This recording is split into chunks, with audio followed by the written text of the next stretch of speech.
Praying for everyone to beat up the situation existing now out of COVID-19. St. Mary's School welcomes back you to online classes. Here I am Divya with physics classes for class 9. Concise Physics for Class 9 by Selena Publications, and this is going to be our prescribed textbook as per ICSE syllabuses. Today this is my very first class wherein I'm thinking to start with the very basics, that is units and measurements. Before going into units and measurements, to begin with, let us see what physics. Now, when you hear about physics, what is physics? That we have already seen physics or chemistry or physical science, it mainly deals with the matter, energy, the interactions between them, the observations which we are finding out of that from our nature, everything. Now, to start with physics, to start with the very basic things, the first thing which we want to know is what are physical quantities and what are non-physical quantities.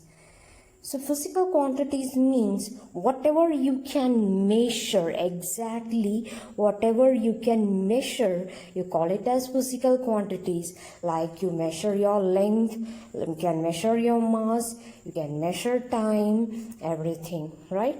Now there are some quantities which are based on science or scientific, like your emotions. You cannot count your emotions or you cannot measure your emotions, right?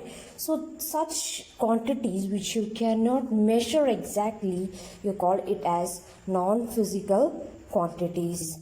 Now here in the class we are going to mainly deal with physical quantities, wherein we come to our topic units and measurements.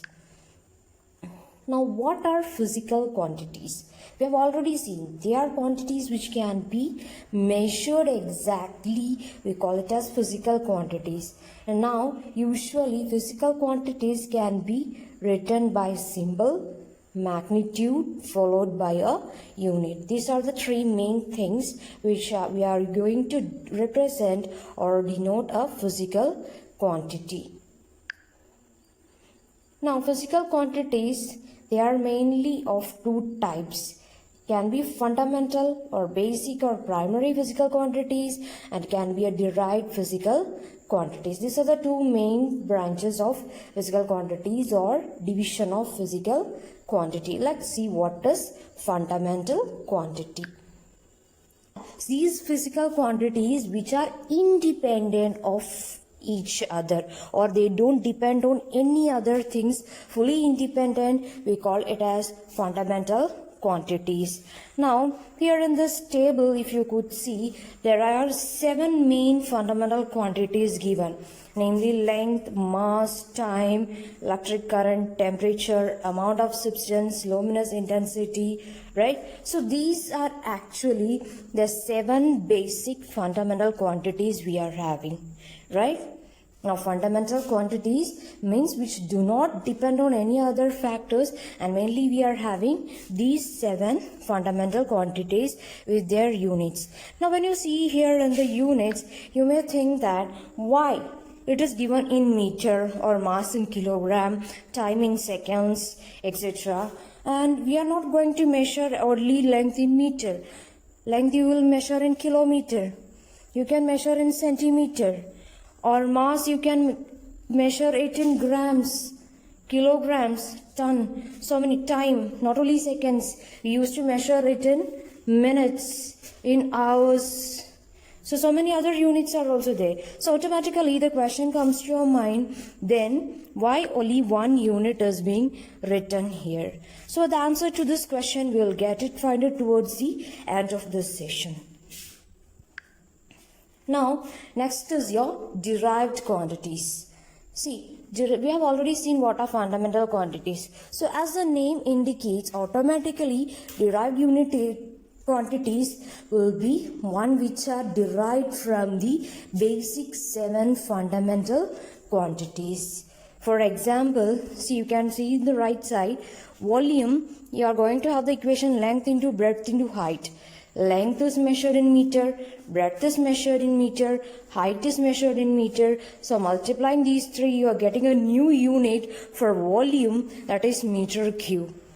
Or similarly, density, it is mass divided by volume. So mass, we have already seen the unit is going to be kilogram. Volume, it is going to be meter cube from here. And kilogram divided by meter cube, we have written it as kilogram meter raised to minus 3. That is, when you go through all these examples, you may find new units or new quantities you are going to derive it from the basic 7 physical quantities. That is what you call it as the derived quantities. Now, we have already seen what are derived quantities. Now, let's see what are the units of this measurement. Already we have found out what are the basic 7 units, and from derived quantities, how can you find the units? Even then, we are having some other topics to be discussed also. Now, physical quantities and units, we have already seen physical quantities are represented by magnitude followed by the units. So, for example, what do you mean by magnitude? For example, I am going to write length is equal to 5 meter. Now, in this 5 meter, magnitude means this numerical value 5 and meter is the unit. This is how you are going to represent a physical quantity. Now, when you talk about the units, see, actually units you are going to have it in different systems. Your FPS system, F stands for foot, P for pound, S for seconds. Next, you will be having your CGS unit. C stands for centimeter, G stands for gram, S stands for second. And followed, then you are having MK system of units. M stands for meter, K stands for kilogram, S stands for second. So you are already having so many types of systems you are having. See, when we have talked about the units, I told you, you might have noticed different length. For example, length we are measuring it in kilometer, meter, centimeter, decimeter. So at that time we have left a question there.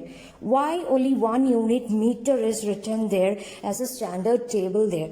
The answer for that, you get it from here. That is, you are having so many system of units here. So in order to coordinate all these systems, for you to understand more clearly, I'll give you another example. Different countries are having different languages. So if one person from a country goes to another country, his languages will be different. He may not be able to understand, or there will be a problem of communication with each other. So what we have done, we have accepted English as a standard language. Wherever we go, those who know English, that is a standard language, everyone can understand. The same thing, different countries are using different measurements or measurement techniques and units. So scientific researchers are, for our scientists, they need a standard unit. So that in scientists' researches, they will be followed or used by some other scientists. Scientists will be from different countries, or even the students which they are going to use, they will be from different countries. So if we are going to use different system of units in different areas, it will be very difficult to coordinate or approximate the exact values. So they have introduced the International System of Units, or SI system of units, which is coordinated or which is a standard accepted one, and that is why in the fundamental units, for the 7 fundamental basic units, you have seen that basically only one unit is being written there, namely for length, mass, luminous intensity, electric current, whatever it is. Length, it is meter, Kelvin is for temperature, ampere is for electric current, second is for time, mole for amount of substance, mass, kilogram, intensity or luminous intensity, it is measured in candela. So this will be the standard accepted or SI units which you will be using everywhere, so that you can standardize all the values, right? So these are really the basics about units and measurements. So a small topic. Now let's see what we have learned today. Let's have a recapitulation. Now first, you have seen what is science, You're going word comes from which, where. Now then physical quantities times types of physical quantities, namely your fundamental quantities, derived quantities, units of measurement, including why is or what is the need for a standard system of units. So these are all only for this small. With this, we are winding up today's topic. Read your prescribed textbook, that is Selena Concise Physics textbook, properly. Solve the questions at the backside in your copy, whatever questions related to the topic that we have learned today. And if you have any queries related to this topic, put it in the comment box. I'll reply for that. Till then, take care. Thank you. Bye-bye. Stay safe.